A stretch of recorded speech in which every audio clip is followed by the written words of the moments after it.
இனிவரும் நாட்கள் கிறிஸ்துவை விட்டு, சத்தியத்தை விட்டு ஜனங்கள் விலகி போகிற காலங்கள். அது முந்தி நேரிட்டு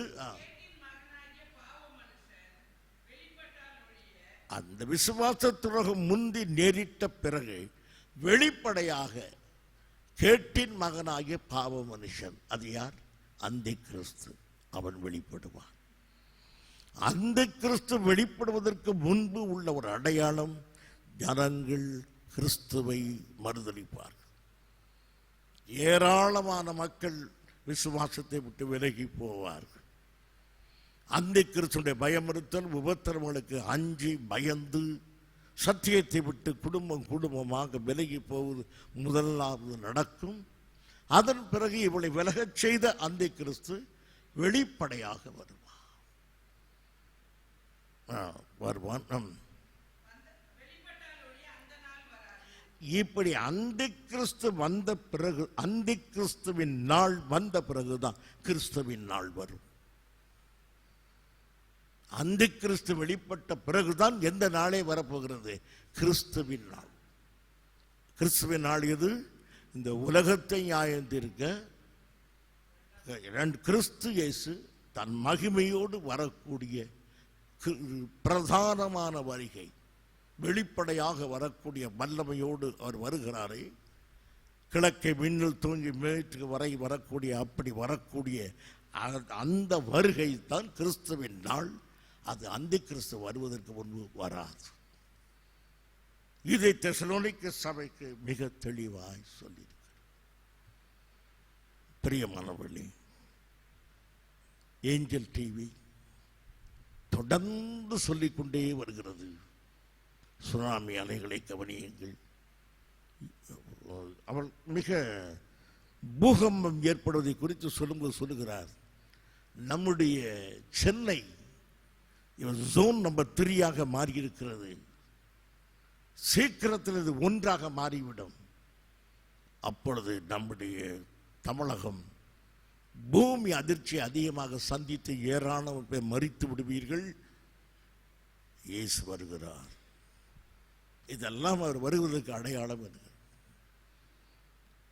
கிறிஸ்து வருவதற்கு இவைகள் எல்லாம் அடையாளம் என்பது யாரும் மறுக்கவில்லை. கிறிஸ்து வருவதற்கு எல்லாம் நடக்கும். ஆனால் நாம் எதிர்பார்த்திருப்பதற்கு இது அடையாளம் அல்ல. நாம் எதிர்பார்த்திருப்பது நம்மை ஏற்றுக்கொள்ள கர்த்தர் வரப்போகிறார். சபைக்காக இயேசு கிறிஸ்து வருகிறார். இப்போது அந்த பிரதானமான வருகை குறித்து சொல்லும்போது உங்களுக்கு சுட்டிக்காட்ட விரும்புகிற ஒரு வசனம், சகரியா 14 அதிகாரம் 4 வசனத்தை வாசியுங்கள். சகரியா 14:4.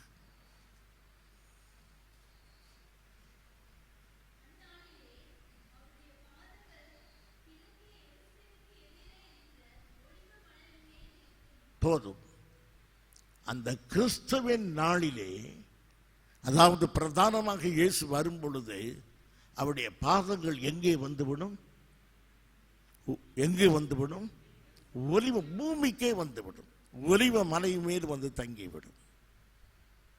கிறிஸ்து இயேசு இந்த உலகத்தை நியாயத்திற்கு வரும்போது அவர் எங்கேயே வந்து விடுவார்? பூமிக்கே வந்து விடுவார். ஆனால் சபையை எடுத்துக்கொள்ள வரும்போது பரிசுத்த பவுல் எழுதுகிறார், 1 தெசலோனிக்கே 4 அதிகாரம் 16 வசனம் 17 வசனம். நிதானமாய்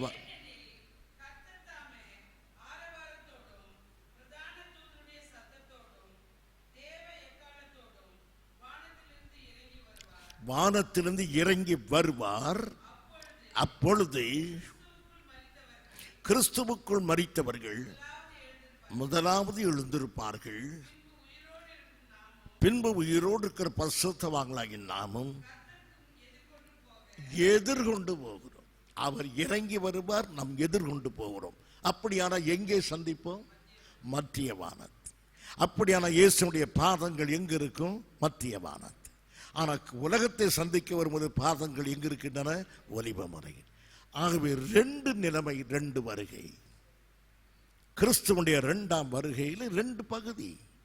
மத்திய வானம் வரைக்கும் வரக்கூடிய ஒரு நிகழ்வு, பூமிக்கு வந்து சேர்கிற மற்றொரு நிகழ்வு, மத்திய வானம் வருகிற நிகழ்வு நம்மை அழைத்து கொண்டு போக பூமிக்கு வருகிற நிகழ்வு இந்த பூமியை தண்டிக்க நியாயாதிபதியாய் வருகிறார். இங்கு மத்திய வானம் வரைக்கும் வரும்போது யாராக வருகிறார்? இரட்சகராக வருகிறார். அவர் மத்திய வானத்தில் வரும் பொழுது அவர் இரட்சகராகவே வருகிறார். லூக்கா சுவிசேஷம் 21ஆம் அதிகாரம் 28ஆம் வசனத்தை வாசியுங்கள்.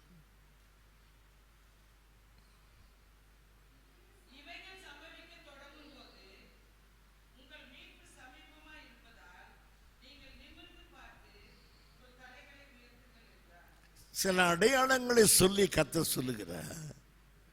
தன்னுடைய வருகையை, தன்னுடைய 2ஆம் வருகையை குறித்து தம்முடைய பிள்ளைகளுக்கு சொல்லும்போது எந்த வார்த்தையை அவர் சொல்லுகிறார்? உங்கள் மீட்பு சமீபமாயிற்று, உங்கள் மீட்பு, உங்கள் ரட்சிப்பு சமீபமாயிருக்கிறது என்று சொல்லுகிறார். பாவத்திலிருந்து நாம் மன்னிக்கப்பட்டது ஒரு ரட்சிப்பு. இந்த சரீரத்திலிருந்து விடுதலையாக்கி தேவனோடு போய் சேருவது மற்றொரு ரட்சிப்பு. ஆகவே நம்மை அழைத்து கொண்டு போவதையும் கர்த்தர் எந்த வார்த்தையினாலே சொல்லுகிறார்? ரட்சிப்பு என்ற வார்த்தையை சொல்லுகிறார். நீங்க ரட்சிக்கப்படும் நாளை விட இப்பொழுது உங்கள் ரட்சிப்பு சமீபமாயிருக்கிறது. உங்கள் ஆத்மா ரட்சிக்கப்பட்டதை விட இப்பொழுது உங்கள் சரீர ரட்சிப்பு சமீபமாயிருக்கிறது. ஆத்மா ரட்சிக்கப்படுகிற வேளையில் நம்முடைய சரீர ரட்சிப்பு சமீபமாக இல்லை. காலம் செல்ல செல்ல நம்முடைய சரீர மீட்பு நமக்கு சமீபமாயிருக்கிறது. ஆகவே ரட்சிப்பு என்ற வார்த்தையை நீங்கள் எப்போதும் சரியாக பயன்படுத்தவும் தெளிவாக தெரிந்து கொள்ள வேண்டும். பிலிப்பியர் 3ஆம் அதிகாரம் 20ஆம் வசனத்தை வாசியுங்கள். நம்முடைய குடியிருப்போ பரலோகத்தில் இருக்கிறது, அங்கே இருந்து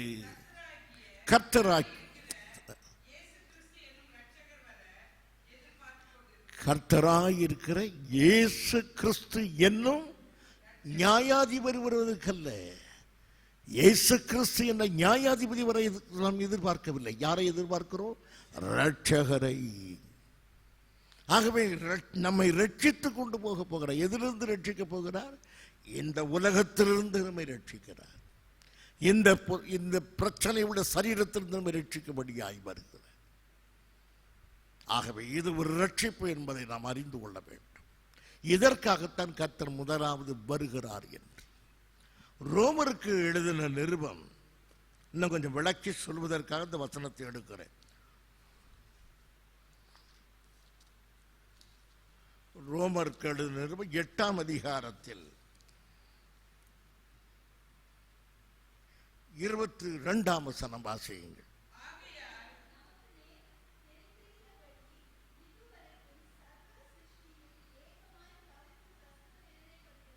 சர்வ சிருஷ்டியும் பிரசவ வேதனைப்படுகிறது. எதற்கு? இயேசு எப்பொழுது வருவார்? தான் விடுதலையாக்கப்படுவதற்கு ஒவ்வொரு சிருஷ்டியும் துடிக்கிறது. எங்கள் போதகர் சொல்லுவார், பாஸ்டர் சுந்தரம் அவர்கள், சாட்டை எடுத்து மாட்டை அடிக்கும் பொழுது இயேசுவே எப்பொழுது வருவீர் என்று. ஏனென்றால் கிறிஸ்துடைய வருகையிலே இப்படி பாடுகிறது மிருகத்துக்கு கூட இல்லை. சர்வ சிருஷ்டியும் எதை எதிர்பார்க்கிறது? இயேசு எப்போது வருவார். அது ஒரு பொயட்டிக்கல் லாங்குவேஜ். நாம் இப்போது நம்முடைய சத்தியத்துக்குள் போவோம். அடுத்த வசன வாசியுங்கள்.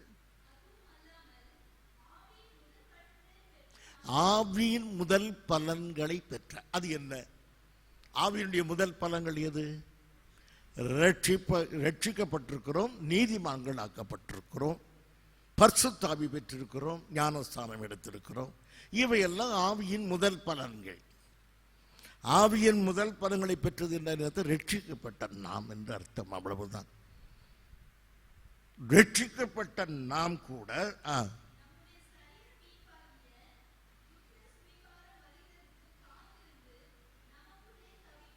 இப்போது எந்த பாவத்திலிருந்து மீட்கப்பட்டு விட்டோம். பாவத்திலிருந்து மீட்கப்பட்டது முதல் பலன். அந்த முதல் பலனை பெற்ற நாம் இப்போது தவிக்கிறோம். எதற்கு? 2வது பலனாகிய சரீர மீட்புக்கு. The redemption of the body. The redemption of the soul took place earlier. Now we await the redemption of our body. இப்போது நம்முடைய சரீரம் மீட்கப்படுவதற்கு நாம் எப்படி தவிக்கிறோம்? எப்போது இயேசு வருவார்?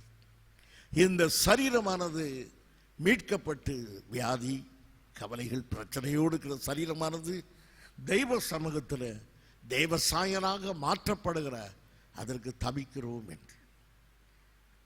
இப்போது நமக்கு அந்த விளக்கம் தேவையில்லாவிட்டாலும் உங்களுக்கு சொல்ல விரும்புகிறேன். அந்த சரீர மீட்பை எதுக்கு ஊமையாக சொல்லப்படுகிறது? இந்த வசனத்தில் புத்திர சுவிகாரம். சுவிகார புத்திரன் என்ற பெற்ற பிள்ளை அல்ல. புத்திர சுவிகாரம் என்பது பெற்ற பிள்ளை அல்ல. சுவிகாரமாய் எடுத்துக்கொள்வது வேறு. அது பெற்றுக்கொள்ளாத பிள்ளையை சமமாக்குகிறோம் பிள்ளைக்கு. நம்முடைய சரீர மீட்பை பரிசுத்த பவுல் புத்திர சுவிகாரம் என்று சொல்லுகிறார். என்ன அடிப்படையில் அதை சொல்லுகிறார் என்பதை நாம் தெரிந்து கொள்ள வேண்டும். ஒரு பெரிய பிரபு வீட்டிலே நிறைய அடிமைகள் இருப்பார்கள். அந்த அடிமையில் ஒரு பிள்ளையை இந்த பிரபு தன்னுடைய பிள்ளையாக சுவிகாரம் எடுப்பார். அந்த சுவிகாரம் எடுத்த பிள்ளை அங்கு இங்கும் விளையாடி கொண்டிருக்கும். திடீரென்று ஒரு மனிதன் கேட்பான், எஜமான் புத்திர சுவிகாரம் எடுத்தாரே அந்த குழந்தை எங்கே என்று. அதுவும் அங்கு விளையாடி கொண்டிருக்கிற இதுவா? அழுக்கு சட்டையும் கலைந்த தலையும் ஒரு எஜமானுடைய பிள்ளை என்று சொல்வதற்கு எதுவுமே இல்லையே. புத்திர சுவிகாரத்துக்கு கூட அடையாளமே இல்லையே. ஒரு பெரிய பணக்காரர் தன் பிள்ளையாக்கி இருக்கிறார் என்று சொல்வதற்கு எந்த எதுவும் இல்லையே என்று. ஒரு நாள் அந்த பிள்ளையை அழைத்து நல்ல உடை உடுத்தி அலங்காரம் செய்து ஒரு நாற்காலில் உட்கார வைத்து எல்லா ஜனங்களுக்கும் மத்தியிலும் அவர் சொல்லுவார், இது என்னுடைய பிள்ளை, இன்று முதல் இது என் மகனாக அல்லது என் மகனாக இருக்கும். அதுதான் புத்திர சுவிகார நாள். அன்றைக்கு எல்லாருக்கும் தெரியும் இந்த வித்தியாசம். அதுபோல இன்றைக்கு சரீரத்தில் அந்த குழந்தை அழுக்கடைந்த நிலையில் இருந்தது போல நாமும் வியாதி, கவலை, பாடுகள், துன்பங்கள் இதோடு இருக்கும்போது உலக மக்களுக்கும் நமக்கு வித்தியாசமே இல்லை. ஒரு நாள் ஒன்று வரும், கர்த்தராகிய இயேசு கிறிஸ்து நம்மை மீட்கும் நாளில் இந்த உலகம் அறிந்து கொள்ளும் நாம் தேவனது பிள்ளைகள் என்பதை. அந்த சரீர மீட்புக்காக நான் காத்திருக்கிறேன். அது வரைக்கும் இந்த உலகத்தில் மற்ற உலகத்தாரும் நாம் ஒன்று போலத்தான் தெரியும். ஆனால் கர்த்தர் வித்தியாசப்படுத்துகிற நாள் என்பது நம்மை அழைத்து கொண்டு போக வருகிற நாள் என்று பரிசுத்த பவுல் எழுதுகிறார். இதற்கு தவிக்கிற ஒரு நிலைமை வேண்டும் என்று வேதம் சொல்லுகிறார். அருமையானவர்களே, இவ்விதமாக வேதமானது பரிசுத்த பவுலானவர் மிக தெளிவாக நமக்கு எழுதுகிறார். முதலாவது கர்த்தர் தன் சபைக்காக வருவார். பிறகு இந்த உலகத்தை நியாயத்திற்கு வருவார். உலகத்தை நியாயத்திற்கு வருவதுதான் எது? கிறிஸ்துவனுடைய நாள். இப்போது நாம் வாசிக்கிறோம் 4ஆம் வசனத்தை வாசியுங்கள். 2 தெசலோனிக்கேயர் 2ஆம் அதிகாரம் 4.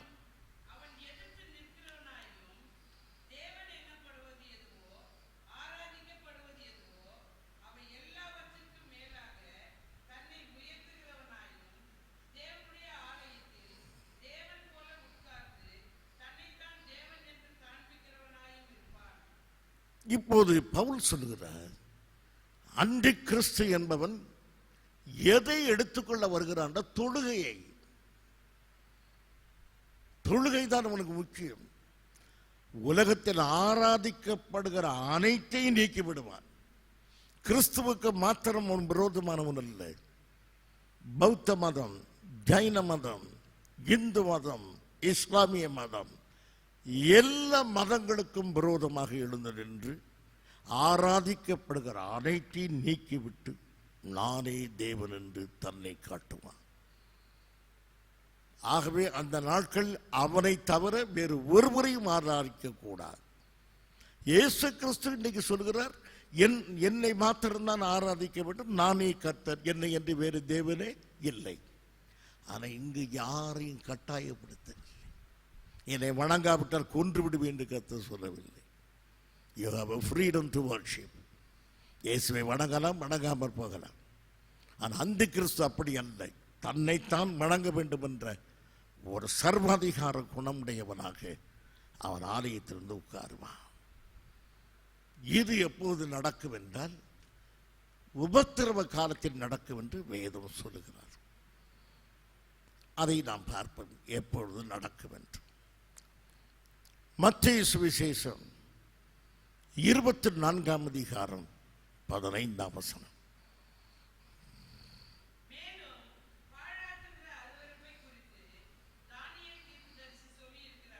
இப்போது இயேசு சொல்லுகிறார், ஒலிவ மலையில் உட்கார்ந்து தம்முடைய சீஷர்களுக்கு சொல்லும்போது சொல்லுகிறார், பாழாக்குகிற அருவருப்பை குறித்து தானியேல் தீர்க்கதரிசி சொல்லி இருக்கிறான் என்று ஒரு மேற்கோள் காட்டுகிறார். அந்த தானியேல் தீர்க்கதரிசி என்ன சொன்னான்? தானியேல் 9ஆம் அதிகாரம் 27ஆம் வசனம். தானியேல் 9:27.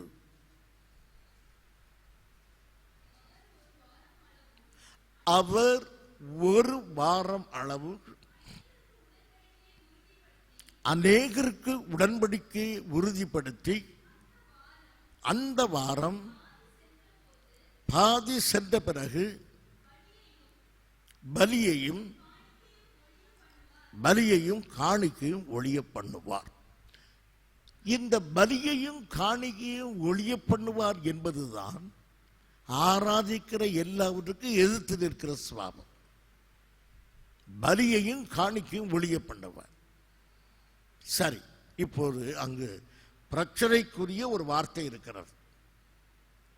அந்த வசனத்தில் பிரச்சனைக்குரிய ஒரு வார்த்தை இருக்கிறது.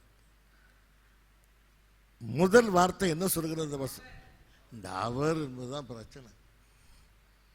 இந்த அவர் என்பது பரிசுத்த ஆவியானவரை சொல்கிறது என்று சொல்கிறார்கள். பரிசுத்த ஆவியானவர் எதையும் ஒழிய பண்ணுகிறதும் இல்லை, எதிர்த்து நிற்கிறதும் அல்ல. மொழிபெயர்ப்பு தவறு. அவன் என்று வந்திருக்க வேண்டாம், அவன். இது யாரை குறிக்கிற வார்த்தை? அந்தி கிறிஸ்துவை குறிக்கிற வார்த்தை. அந்தி கிறிஸ்துவை குறிக்கிற அந்த வார்த்தை தான் தமிழ் மொழிபெயர்ப்பிலே அவர். இங்கிலீஷில் பரவாயில்ல, எப்படி சொன்னாலும் ஒண்ணுதான். ஆனா இங்கு அவன். இப்போது பாருங்க, அந்தி கிறிஸ்து ஒரு வாரம் என்று தீர்க்க தரிசன புத்தகத்தில் எழுதப்படுவது இந்த சாதாரண ஒரு வாரம் அல்ல. 7 வருஷங்களுக்கு பெயர் ஒரு வாரம். That's a prophetic week. தீர்க்க தரிசன வாரம். தீர்க்க தரிசன ஒரு வாரம் என்பது எத்தனை வருடங்கள்? 7 வருடங்கள். இப்போது வாசியுங்கள், அந்தி கிறிஸ்து என்று சொல்லி வாசியுங்கள். 7 வருஷங்கள். அநேகருக்கு உலகத்தில் உள்ள அநேக நாடுகளோடு உடன்படிக்கை பண்ணி கொள்வான். இனி வரப்போற நாளிலே அந்தி கிறிஸ்து உலகத்தின் பல்வேறு நாடுகளோடு உடன்படிக்கை பண்ணி கொள்வான். He will be the popular world leader. அன்றைக்கு உலக பிரசித்தி பெற்ற தலைவனாக இருந்து எல்லாரும் அவனை எதிர்பார்க்கக்கூடிய மிகப்பெரிய தலைவனாக இருப்பான். அநேக நாடுகளோடு ஒப்பந்தம் பண்ணி கொண்டான்.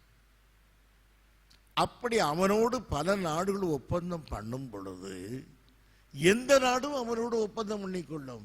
இஸ்ரவேல் தேசம். இஸ்ரவேல் தேசத்தோடு ஒப்பந்தம் பண்ணிக்கொள்வான். இது எப்போது?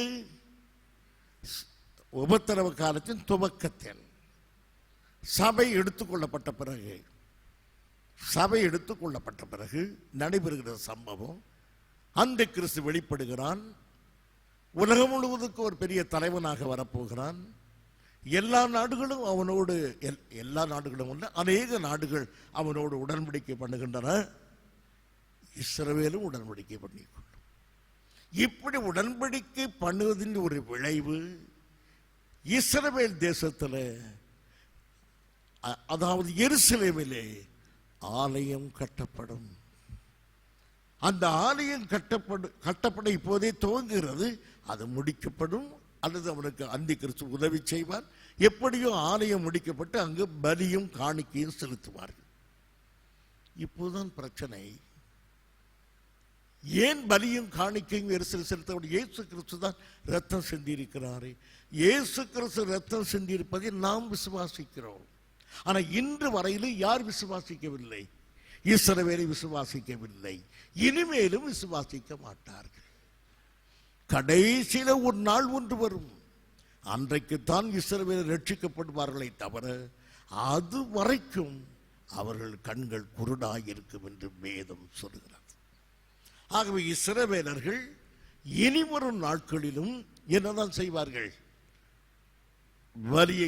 பலி செலுத்துவார்கள், காணிக்கை செலுத்துவார்கள். முன்பு எப்படி செய்து வந்தார்களோ அதுபோலத்தான் செய்து வருவார்கள். ஏனென்றால் ஆண்டவர் சொல்லுகிறார், இப்படி உபத்திரவ காலத்திலே கொடிய நிகழ்வு நடக்கும் போது அது ஓய்வு நாளில் இராதபடி பார்த்துக் கொள்ளுங்கள் என்று சொல்லியிருப்பார்.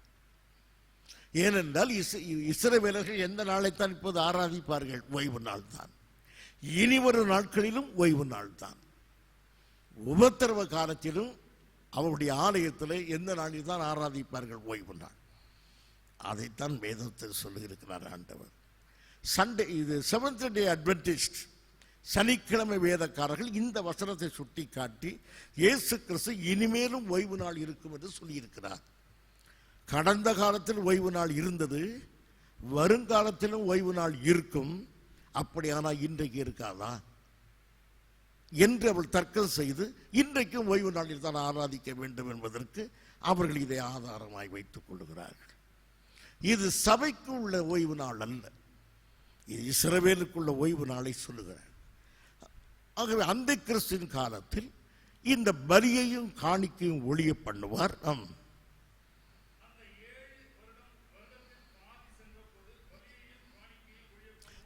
7 வருடத்தில் பாதி சென்ற பிறகு, அப்படியான எத்தனை வருஷம் சென்ற பிறகு? 3.5 ஆண்டுகள். உபத்திரவ காலத்தின் முதல் பகுதி முடிகிறது. முதல் பகுதியாகிய 3.5 ஆண்டுகள் முடிந்தவுடனே அந்த கிறிஸ்து திடீரென்று காணிக்கைகள் எல்லாம் ஒழிய பண்ணி தேவாலய வாசியங்கள்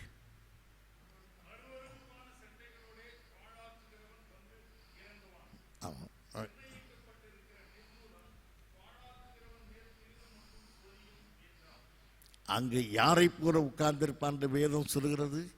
தேவனை போல அமர்ந்திருப்பான். அவன் உட்கார்ந்து தேவனை போல நான் தான் கடவுள் என்று சொல்லுவான். அப்பொழுதுதான் யூதருடைய கண்கள் திறக்கப்படும். இதுவரைக்கும் தனக்கு சகாயர் என்றும் உலக தலைவன் என்றும் இரட்சகர் என்றும் அவனை ஏற்றுக்கொண்ட அவர்கள் இப்போது அறிந்து கொண்டார்கள், ஐயோ இவன் தன்னை தேவன் என்று சொல்லுகிறானே என்று சொல்லி அவனை எதிர்க்க ஆரம்பிப்பார்கள். அந்தி கிறிஸ்து அவனை எதிர்ப்பார். இப்போது உபத்திரவம் ஆரம்பமாயிற்று. இனி 3.5 ஆண்டுகள் அந்தி கிறிஸ்து இஸ்ரவேலரை துன்பப்படுத்துவான். அதற்கு வேதம் என்ன பேர் சொல்கிறது? யாக்கோவின் இக்கட்டு காலம். யாக்கோவின் இக்கட்டு காலம் கடைசி 3.5 வருஷங்கள். முதல் 3.5 வருஷங்கள் உலகமெங்கும் உபத்திரவம். கடைசி 3 வருஷம் intensify the tribulation to Israel. Israel நாட்டுக்கு மிக கடுமையான சோதனை காலம் கடைசி காலங்கள். அந்த கடைசி காலத்தை குறித்து சொல்லும்போதுதான் ஆண்டவர் சொல்லியிருக்கிறார். மத்தேயு சுவிசேஷம் 24ஆம் அதிகாரம் 16ஆம் வசனம்.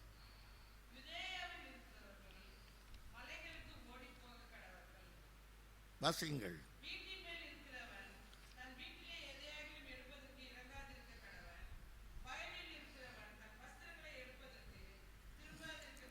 இப்படியெல்லாம் சொல்லி கர்ப்பவதிகளுக்கும் பால் கொடுக்கிறவர்களுக்கும் ஐயோ என்று சொல்லப்படுகிறது.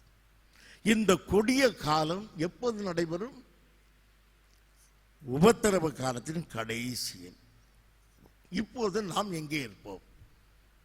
இப்படியெல்லாம் பூமியில் நடக்கும்போது நாம் இங்கே இருப்போம். நாம் பரலோகத்தில் கர்த்தரோடு கூட இருப்போம். நாம் பூமியில் இருக்க மாட்டோம். ஆகவே இவைகளெல்லாம் நமக்கு வேண்டாத செய்திகள். அறிவுக்காக நாம் எடுத்துக்கொள்கிறோமே தவிர ஆவிக்குற்றபடி இது நமக்கு தேவையில்லாத செய்தி தான். நாம் இங்கே இருக்க மாட்டோம். ஆகவே இன்றைக்கு டிவிகள் பயமுறுத்துகின்றன, அந்த நாளில் நீங்கள் இருப்பீர்கள், நாம் இருக்க மாட்டோம். அப்படி இவைகளெல்லாம் பார்க்கும்படி நாம் இருந்தால் நாம் கைவிடப்பட்டிருக்கிறோம் என்று அர்த்தம். ஆகையினால் நாம் மிக தெளிவாக அறிந்து கொள்ள வேண்டும். உலகம் ஒருபோதும் முடியாது. இந்த உலகத்தை கர்த்தர் அழிக்கவே மாட்டார். வேதத்தில் ஒரு வசனமாவது இந்த பூமியை நான் அழித்து விடுவேன் என்று கர்த்தர் சொல்லவில்லை. I will renew it. நான் நெருப்பினாலே இந்த இதை எதை செய்வேன், புதிதாக்குவேன் என்று தான் சொல்லியிருக்கிறேன். கர்த்தர் பூமியை அழிக்க மாட்டார். அதெல்லாம் மிக தவறான கொள்கை. அவைகளை நாம் திரும்ப பார்ப்போம். இன்றைக்கு ஒரே ஒரு வசனத்தை பார்த்து நாம் முடித்து விடுவோம். 24 மத்தேயு 24:15. மத்தேயு 24:14.